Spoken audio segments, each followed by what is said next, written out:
থাকলে লাভ কি? এ দল নাম না দিয়ে, সুন্নি জামাত নাম না দিয়ে জান্নাতের পথে রওনা দেওয়া সম্ভব হবে না। একটা কথা বুঝছেন তো?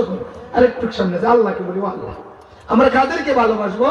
আল্লাহ বলে ওয়াল্লাযীনা ইন্নাল, আল্লাহ বলতেছে আয়াতটা মনে করতে, ওয়াল্লাহ ওয়া রাসূলুহু ওয়াল্লাযীনা আমানু ফাইন্না হিজবাল্লাহি হুমুল গালিবুন।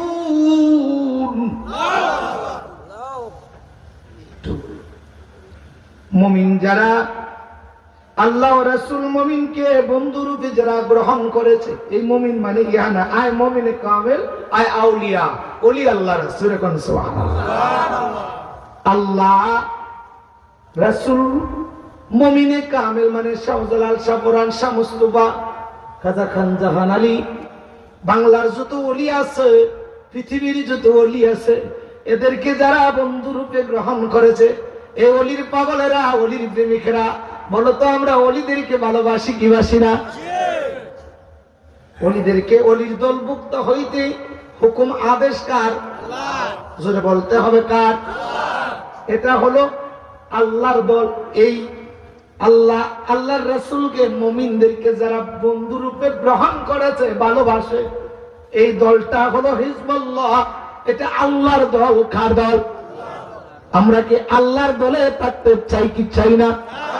আমরা নবীর দলে থাকতে চাই কি চাই না? ওলিদের দলে থাকতে চাই কি চাই না? কারা কারা চাই একটু হাত উঠিয়ে দেখাই। নারে তাকবীর, নারে রিসালাত, আহলে সুন্নাত ওয়াল জামাত, নবী ওলি যেখানে, মিলাদ কিয়াম যেখানে, নারে তাকবীর। হাত নামা। ভূমিকায় দলিলের ওয়াজ একটাই করলাম, এটা হলো মূল ওয়াজ। এই ওয়াজ কান হনাইতে বহুত কষ্ট হয়। এবার আসি আমার পীর কেবলা জান হুজুরের জিন্দেগি নিয়ে। আমার কেবলা জান হুজুর আল্লাহকে ভালোবাসেন। কাকে? রাসূলকে ভালোবাসেন। আর আল্লাহ রাসূলের ভালোবাসা পাওয়ার জন্য একজন শিক্ষকের দরকার আছে না? আর আল্লাহকে বলি, আল্লাহ আপনাকে কয়টা সিস্টেমে পাওয়া যাবে? প্রথম এলাকার নবীর উম্মত বলে যায়, সহজ একটা বিষয় আছে। আপনার যদি মা বাবা থাকে, ওই মা বাবার মাধ্যমে দুনিয়া থেকে জান্নাত ক্রয় করা, জান্নাতি জীবন লাভ করা সহজ হবে। 2 নাম্বার, মা বাবা দ্বারা খেদমত করে, মার দোয়া দ্বারা আল্লাহর দরবারে বাজেট পাস করাইতে পারছেন না, তাকদীরের বোরাই রয়েছে, নসিবে জুটে নাই, বলে যায় দেখো রে, আল্লাহর কোন ওলির কদমে যাইতে পারুনি, নবী পর্যন্ত পৌঁছাইয়া দিবে, নবীর প্রেম শিখাইয়া দিবে। সুবহানাল্লাহ। আল্লাহ বলেন, ইয়া আইয়ুহাল্লাযীনা আমানুত্তাকুল্লাহা ওয়াবতাগু ইলাইহিল ওয়াসিলা। তো জোরে কোন সুবহানাল্লাহ। এই আয়াতের তাফসীর করি, আলোচনায় ঢুকে যাব, লম্বা করব। আল্লাহ বলেন, ইমানদার বান্দা বান্দীরা, তোমরা আমি আল্লাহরে ভয় করো, আর আমি আল্লাহরে পাওয়ার জন্য একটা উসিলা নাও, মধ্যস্থ। এই প্রথম হলো নবী আলাইহিস সালাম, প্রথম উসিলা। দ্বিতীয় উসিলা হলো নবীদের নায়েব, স্থলা বিশুদ্ধ। সুবহানাল্লাহ। এদের উসিলা নিলে, এদের মাধ্যম নিলে খোদা পর্যন্ত, রাসূল পর্যন্ত পৌঁছা তোমার দ্বারা সহজ হবে। কারণ এই শিক্ষক ছাড়া এই পথের সন্ধান কেউ জানে না, কেউ বুঝে না। ঠিক না? আপনাকে যদি বুঝাইয়া দিতে হয়, সেন্টার গুলা ধরার মতন সিস্টেম তৈরি করে দিতে হয়, সেই মুর্শিদের দরকার আছে কিনা নাই? নবী সুলাইমান বাবা দাউদ আলাইহিস সালামের সন্তান। তো অসংখ্য সন্তানের মধ্যে আল্লাহ জানিয়ে দেয়, হো বন্ধু, আপনার সন্তান কিন্তু নবী হবে, আপনার পরের সালামী সত্য সুলাইমান। সুবহানাল্লাহ। আল্লাহর পয়গম্বর দাউদ চিন্তা করতে করতে একদিন আল্লাহ জানিয়ে দিলেন, বন্ধু রে, তোমার কাছে আমার জিবরিল যাবে, কিছু জিনিস নেই, তোমার সন্তানদেরকে রেডি রাখো। সন্তানরা সকল দাঁড়াইল, একটা সন্দুক আসলো। মারহাবা, লম্বা আওয়াজ আমি ছোট করে করছি। এক পর্যায়ে সকল ছেলেরা শেষ হয়ে গেল। সুলাইমান নবী আসতেই বললেন, ও আল্লাহর বান্দা, বলো তো সন্দুকের ভিতরে কি? বললেন, লাঠি আছে, জুব্বা আছে, কিতাব আছে, আংটি আছে। বলে এগুলার ব্যাখ্যা কি? এক এক করে সকল ব্যাখ্যা দিলেন। দেওয়ার পরে নবী সুলাইমানকে জিবরিল আমিন বললেন, ও আল্লাহর পয়গম্বর, তুমি তোমার বাবা দাউদ নবীর পরবর্তী স্থলাভিষিক্ত হবে। তোমার দ্বারা तमाम পৃথিবীর রাজত্ব কায়েম হবে। তুমি হবে নবী সুলাইমান। তোমাকে আল্লাহ মহা নিয়ামত দুনিয়ায় দান করে দিবে। একটু আমার দয়াল পীর দস্তগীর বিশ্বলি খাওয়া ফরিদপুরি, তিনি যখন ফাকুরিয়ার জমিন থেকে এনায়েতপুরে দাদা হুজুরের উফাতের ঘরে, লম্বা করব না, সহজ করে বুঝাচ্ছি। এক পর্যায়ে এনায়েতপুরীর সকল খলিফা চন্দ্রপাড়া, পেরালাইসপাড়া, সম্ভবগঞ্জ, চন্দ্রপাড়ার সম্ভবগঞ্জ সহ অসংখ্য আসামের যত খলিফা আছে 12,000 খানকার সকল প্রধানরা আইসা হাজির হয়েছে। আমার কামলা জান হুজুর তখন 1800 দাদা হুজুর পাগড়ি পরাইয়া তরিকার খেদমতে পাঠিয়ে দিলেন। পদ্মা, মেঘনা, যমুনার তীরে যার বাড়ি ঘর আছে সে জানে পদ্মার ভাঙ্গন, যমুনার ভাঙ্গনের কত কষ্ট, ঠিক না বেটি? কত মানুষের ঘর নিল রে, কত মানুষের বাড়ি নিল। কত কিছুদিন আগে পদ্মার মুখে গাড়ি ডুইবা মা মারা যায়, সন্তানদের জানালা দিয়ে বাইর করে দেয়, মা জীবন দেয়, সন্তান দুনিয়ায় বাইসা থাকুক, ঠিক না বেটি? না পদ্মা কত মানুষের সন্তান নিল। দাদা হুজুরের বাড়ি কিন্তু যমুনা নদীর তীরে এনায়েতপুর। যমুনায় ভাঙ্গন ধরল, ভাঙতে ভাঙতে প্রায় একবারে রওজার পাশে চলে আসছে। এনায়েতপুর দরবার নিয়ে যাবে, সকলে মিলে আল্লাহর কাছে নালিশ দিল, খাজা খিজিরের কাছে নালিশ দিল। ভাঙ্গন টেকানো যায় না। আমার দয়াল বীর দস্তগীর শাহ সুফি আল্লামা খাজা ফরিদপুরি কি তৎকালীন সময়ে দাদা হুজুর এনায়েতপুরীর বড় সাহেবজাদা পরিবার থেকে সকলে বললেন, হে দরবারের লোকেরা, মৌলানা বাইরে যদি খবর না দাও, এই যমুনার ভাঙ্গন টেকানো সম্ভব হবে না। সকলে কি করে সকলের প্রস্তুতি শেষ, কথা বুঝেন তো আমার। এক পর্যায়ে সকলকে নিয়ে বড় সাহেবজাদা বলতে লাগলেন, শোনো, খাজা ওয়াজেদ আলী রহমতুল্লাহ আলাইহি আব্বা হুজুরকে খাজা এনায়েতপুরীকে বলে গিয়েছিলেন, বাবা নিজের হাতে করে তোমার এই দরবারে একজন মুরিদ তৈরি করবা, যিনি নাকি তোমার এই দরবারের স্থলাভিষিক্ত হবে, যার দুনিয়ার জগতে মর্যাদা সম্মান আল্লাহ বৃদ্ধি করবে, যার আঙ্গুলের ইশারায় মর্দা খলক গুলা জিন্দা হবে, যেদিকে আঙ্গুল ছাড়াবে সেদিকটা আমরা গাছের মধ্যে ফুল ফল দাঁড়াবে। একটু জোরে কোন সুবহানাল্লাহ। খোদা প্রিয় পীর মোদের আমার খাজা বাবা মাওলানা এক নজর দেখিলে যারে দিলে জালা তাকে না। এ জাকের ভাইরা, আশিক ভাইরা একটু বুঝিত। কামলা জান হুজুর খবর পেয়ে চলে গেলেন। দাদু পীর আম্মা জান পাশে নিয়ে বললেন, বাবা তোমার আপন পীরের বাড়ি যমুনা ভাঙ্গিয়ে নিয়ে যাচ্ছে।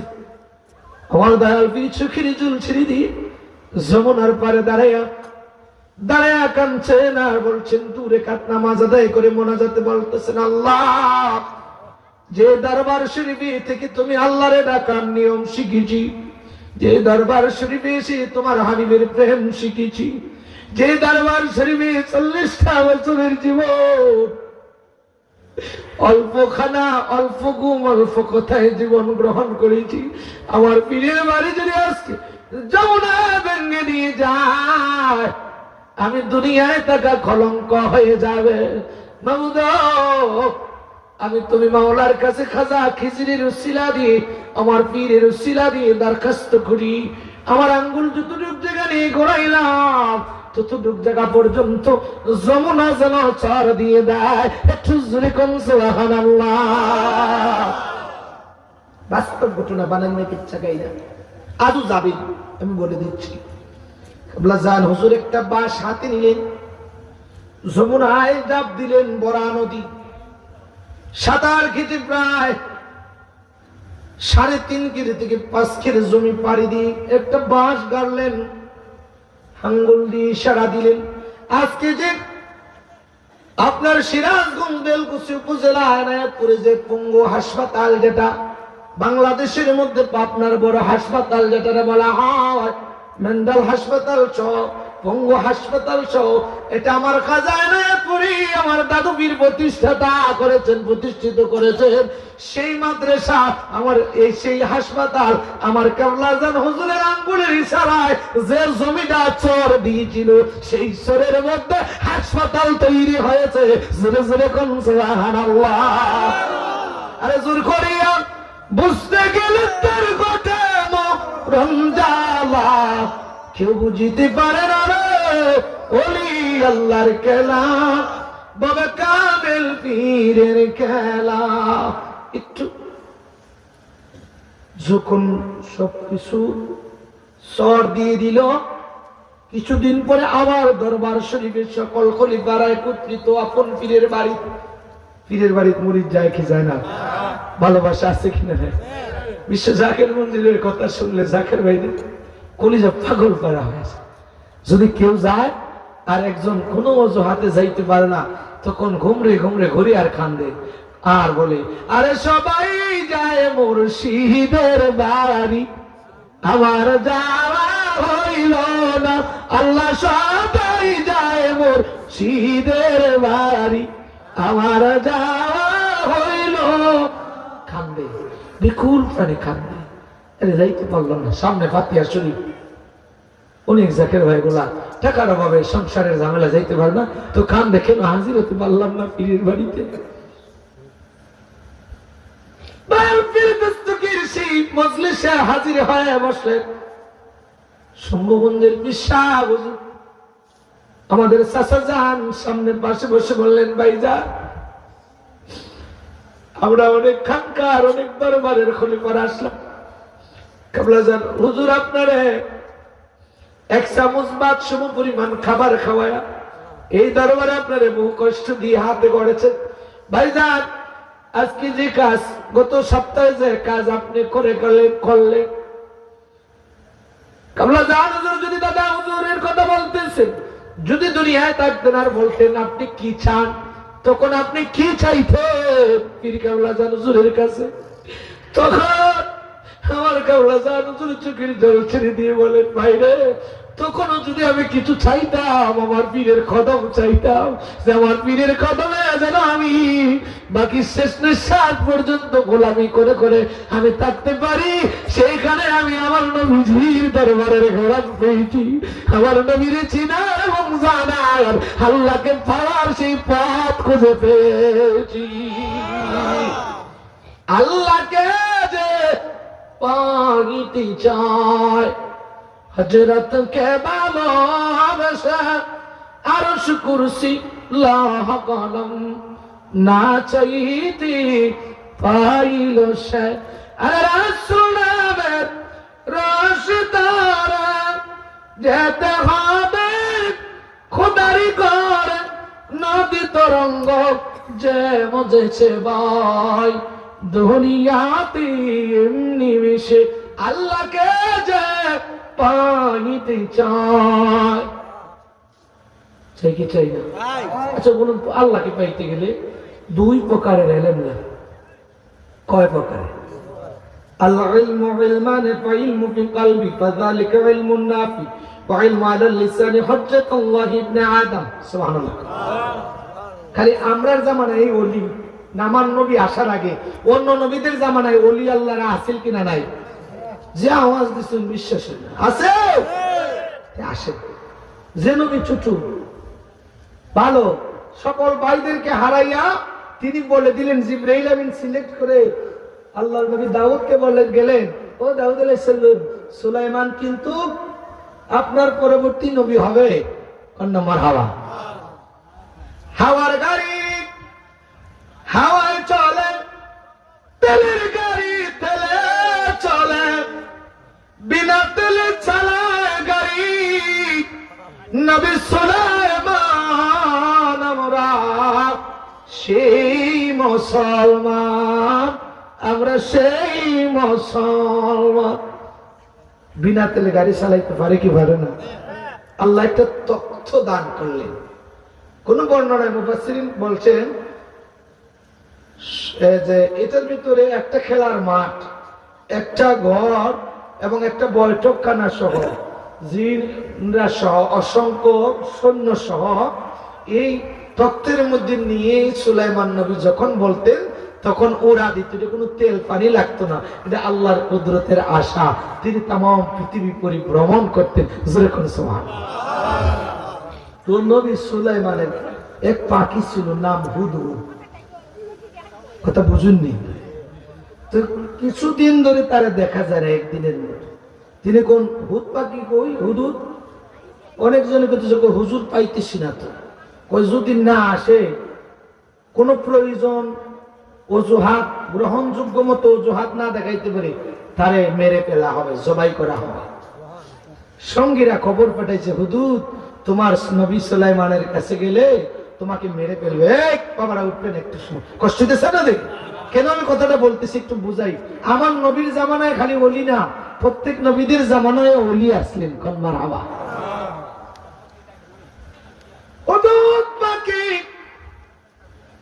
বন্ধু পাখির সঙ্গে, অতিথি পাখির সঙ্গে ভ্রমণ করতে করতে একটা রাজ্যে চলে গেল। গিয়ে দেখে একটা রাজ্য একটা মহিলা পরিচালনা করে, এত সুন্দর, তবে মূর্তির পূজা করে, আল্লাহর ইবাদত করে না। হুদুদ পাখি মুসলমান, নবী সুলাইমানের ইত্তেবা করে, পাখি ইত্তেবা করে, জিন ইত্তেবা করে, সৃষ্টির অসংখ্য সুলাইমান নবীকে পিপিলিকা সহ ইত্তেবা আনুগত্য করত, নবী হিসেবে মানত। তামাম পৃথিবীর বাদশাহ ছিলেন নবী সুলাইমান। জোরে জোরে খান সুবহানাল্লাহ। ক্ষমতা যিনি দিচ্ছেন তিনি কে? তিনার আদর্শ দেখে প্রতিটা সৃষ্টি মুগ্ধ হয়ে যাইত। তিনার জিন্দেগির একটা তাকওয়া কথা, তাকওয়া বুঝেন নাকি? তাকওয়া কারে বুঝেছেন? আমরা তো আজকে কাজ হইলে আমি নিজেই তো গাফেল থাকি, আপনাদেরকে কি বুঝাবো? নবী সুলাইমানের বহু সংকট সুন্দর গুড়া ছিল। একদিন দেখতে গিয়ে সময় চলে গেল, সবগুলা গোড়া হেঁটে হেঁটে দেখতে গিয়ে সুন্দর প্রাণীগুলার সময়, এমন সময়টা চলে গেছে আল্লাহর হুকুমের ইবাদতের একটা টাইম, রুকু সিজদা করা নামাজের টাইম চলে গেছে, কাজা হয়ে গেছে। এবার কাজা হওয়ার পরে যখন দরবারে আসলে যন্ত্রণা সইতে পারে না। কেন আমার আল্লাহর হুকুম আমি কাজা করব? আমি তো আল্লাহর হুকুমের জন্যই দুনিয়ায় আগমন করেছি, কেন কাজা করলাম, কেন করলাম? এক পর্যায়ে তিনি, কোন বর্ণনায় আসছে গোড়া গোলা জবাই করে দিলেন, কোন বর্ণনায় আসছে সবটুকু গোড়া আল্লাহর রাস্তায় সদকায় জারিয়া করে দিলেন। জোরে জোরে কোন সুবহানাল্লাহ। মুফাসসিরিন কেরামরা বলে, আপনার সম্পদ দেখাশোনা করতে গিয়ে, আপনার ব্যবসা পরিচালনা করতে গিয়ে, আপনার সম্পত্তি দেখতে গিয়ে যদি আপনি আল্লাহর হুকুম সালাত কাজা করেন, সম্পদ আছে জাকাত দেওয়া টাইম মতন বন্ধ করে আপনার কাজে ব্যস্ত রইলেন, আপনার সম্পদ আছে, হজ ওয়াজিব হয়ে গেছে, আপনি যাচ্ছি যাইবো বলে জীবন শেষ করে দিলেন, সম্পদ আছে ওয়াজিব তরক করলেন। হে ইহুদি অথবা খ্রিস্টান হয়ে মরুক, এতে কিছু আল্লাহর নবীর আল্লাহর পক্ষে আসে যায়। নবী সুলাইমান কয়, যে সম্পদ আমারে নামাজ থেকে গাফেল রাখলো সব শেষ করে দিব, এগুলা রাখবো না, যাকাত দিয়ে দিল, এই সম্পদের দরকার না। মারহাবা। নবীর মর্যাদা কম না বেশি? সম্পদওয়ালা যারা আছেন শুনে যান, কিয়ামতের দিন আল্লাহ সুলাইমান নবীর ডাকবে। ধনীদের পক্ষ থেকে যারা ব্যস্ততা থাকে, আর গরিবদের পক্ষ থেকে মা ফাতেমাকে ডাকবে। একজন ধনী, একজন গরিব, এই দুজনের উপমা হবে। নবী সুলাইমানকে আল্লাহ বলবে, সুলাইমান এতগুলা মানুষ তো তারা ধনী মানুষ, তারা অজুহাত দেখাইছে সম্পদ দেখাশোনা করতে গিয়ে আমি আল্লাহর হুকুম আদায় করতে পারে নাই। তখন সুলাইমান বলবে, মাবুদ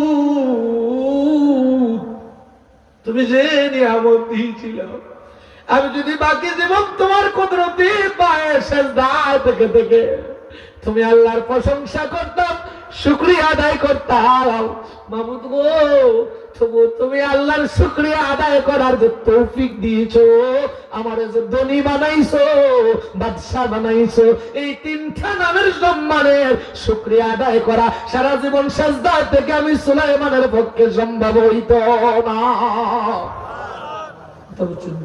এইগুলো আজ কেন করতেছি, একটা কথা আনার লাগে, একটু সামনে যাই। এবার হুজুর পাকে আইসা সুলাইমান নবীকে কইছিলি, কই হুজুর এত দারুণ সংবাদ আমার কাছে আছে গো, শুনলে আপনি আশ্চর্য হয়ে যাবেন। আমি বানাই না কথা না, কোরআনের তাফসীর বলতেছি। আজকে তাফসীরটা একটু দেখছি। গতদিন আমি গাজীপুরে একটা তাফসীর দেখে সূরা ইয়াসিনের তাফসীর করেছিলাম, ইনতাকিয়া মুসলিম লোকদের। তবে সেই ওয়াজ আজকে করব না, এক এক দিন এক একটা করতে হবে, ঠিক না? ঠিক, প্রতিদিন একটা করবো কেন? আমি মুফতি, আমি মুহাদ্দিস, আমি না লেখাপড়া করে যদি ঠেইছে বই, আমার জন্য ওয়াজ হারাম। আরে মুফতি মুহাদ্দিসদের সম্মান নিয়ে যারা টানাটানি করে, এরা হলো ফাসিক উলামায়ে সু, ঠিক না? ঠিক, সম্মানীদের সম্মান দিবে, আপনার সম্মান ঠিক থাকবো, ঠিক না? ঠিক, মানলাম ইয়ারহাম সাগীরানা ওয়ালাম ইয়াকির কবীরানা ফালাইসা মিন্না, ঠিক না? ঠিক, আমার পীরের নাম আমার মাথার উপরে থাকবে, ঠিক না? ঠিক, আমার আল্লাহর পবিত্র কালাম ওযু ছাড়া স্পর্শ করব না, কোরআন হাতে নিয়ে আগে চুম্বন খাবো, আমার মাবুদের বাণী, ঠিক না? ঠিক, এই সম্মান করলে মর্যাদা বাড়বে না কমবে? হুজুর বাকি কান্দে, হুজুর নবী সুলাইমান দারুণ খবর আছে। কি খবর বলো, তাড়াতাড়ি বলো। উপযুক্ত কারণ না দেখাইতে পারলে তোমার ঘর দাম যাবে। হুজুর বাকি কান্দার কয়, নবী সুলাইমান আমার জীবন আপনার কদমে উৎসর্গ করলাম, তবে দারুণ খবরটা শুনেই আমারে মারেন বলে, বলো তাড়াতাড়ি বলো। হুজুর আমি যে রাজ্যের কথা বলবো, একজন মহিলা রানী, তার অনেক সৈন্য। হুজুর এত সুন্দর, হুজুর গো তবে আপনি যে মাওলার ইবাদত করেন, ওই মহিলার সৈন্য সহ রাষ্ট্রের মানুষরা আল্লাহর ইবাদত করে না। আপনি পত্র লেখে গো, এদেরকে যদি দাওয়াত দেন, তারা যদি আল্লাহর ইবাদত করে, আপনার কাজ হলো দাওয়াত দেওয়া। দাওয়াত যদি পৌঁছে যায়, তারা সকলে মিলে আপনি নবীর ইত্তেবা করবে, আল্লাহর ইবাদত করবে, আল্লাহর কাছে আপনার মর্যাদা বাইরা যাইব। খোদা তোমায় ডাকতে জানি না, ওগো ডাকার মতো ডাকলে মাওলা কেমনে শুনে না, ওগো ডাকার মতো ডাকলে মাওলা কেমনে শুনে না। একটাই কাছেন নবী ওলি, আরে খোদার শোনে গেছে মিশে, দিলেন আল্লাহ পর্দা খুলে, এসকে রাব্বানা ডাকার মতো ডাকলে মাওলা কেমনে শুনে না, ওগো ডাকার মতো ডাকলে মাওলা কেমনে শুনে না। এরা নবীর উম্মত বুঝে যান। তিনি বললেন, ঠিক আছে যাও, চিঠি নিয়ে যাও, দাওয়াত পৌঁছে দিও। 7টা অন্দর মহলের ভিতরে রানী বিলকিস তাকে সুন্দর রমণী, তিনি রাজ্য চালায়।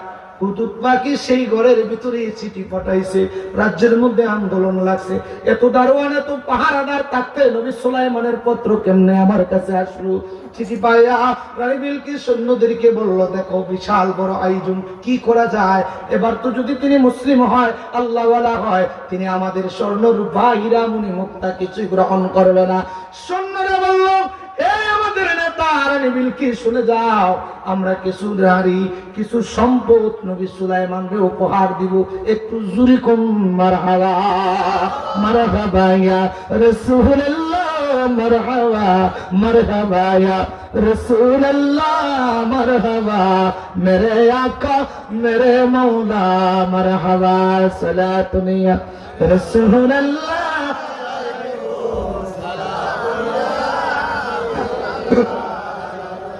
एक जमाना सोहबते औलिया, बेहतर जसद शान तो आत बिरिया, सलातुनिया रसूल अल्लाह, सलामुनिया हबीब अल्लाह, रहम करो या रसूल अल्लाह, रहम करो तेरे उम्मत मुसीबत में रहम करो, सलातुन या रसूल अल्लाह, सलामुन या हबीब अल्लाह। একটু এই কথাটার জন্য এখন যে কথাটা আসতেছে মনোযোগ দিয়ে শুনে। এবার রানী বিলকিস লোক সৈন্য পাঠাইলো, মারহাবা। রানী বিলকিসের এত সুন্দর একটা সিংহাসন যা পৃথিবীর বুকে কোনো মানুষ তৈরি করতে পারে নাই। মারহাবা করতে তিনার সঙ্গে যে জিন থাকত, পরিষদ থাকত, সকল জিন পুরি সৃষ্টির দেহ দানবরা বিভিন্ন কাম থেকে হীরা মুক্তা জোহর দিয়ে সুলাইমান নবীর রাজ্যে রাস্তাঘাট এত সুন্দর সাজাইয়া রাখছে। সৈন্যগুলা আইসা সুন্দরী নারী নিয়ে আইসা কিছু উট ভর্তি হীরা জহর মুক্তা নিয়ে আইসা দেখে তারা যে হীরা জহর মুক্তা নিয়ে আসছে, সুলাইমান নবীর রাস্তার মধ্যে এই সিঁড়ির মধ্যে এগুলা পরে রয়েছে, এই সামান্য উপহার রানী বিলকিসের কিছু না, নবী সুলাইমানের জন্য। জোরে জোরে কোন সুবহানাল্লাহ। তারা ফিরে গেছে, গিয়ে বলল, বিলকিস এই নবী আল্লাহওয়ালা নবী, আমরা এই ধর্ম মূর্তি পূজা অগ্নি পূজা বাদ দিতে হইব, ওই নবী যে ইবাদত করে এই নবীর কথা মানতে হইব, কালিমা পড়তেই হইব। একটু জোরে কইতেন না সুবহানাল্লাহ। তো রানী বিলকিস আসবে, কে আসবে? বিলকিস সৈন্য শনি আসবে, আসতে হবে, মুসলমান হইতে হবে। কন্যা মারহাবা।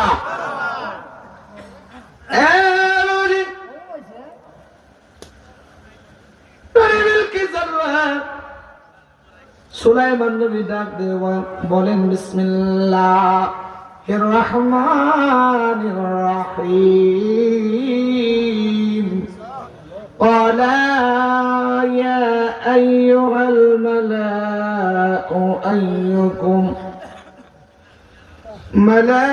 أيكم يأتيني بعرشها قبل أن يأتوني মুসলিমিন। জোরে কোন সুবহানাল্লাহ। নবী সুলাইমান বলেন, এই পরিষদ বর্গ তারা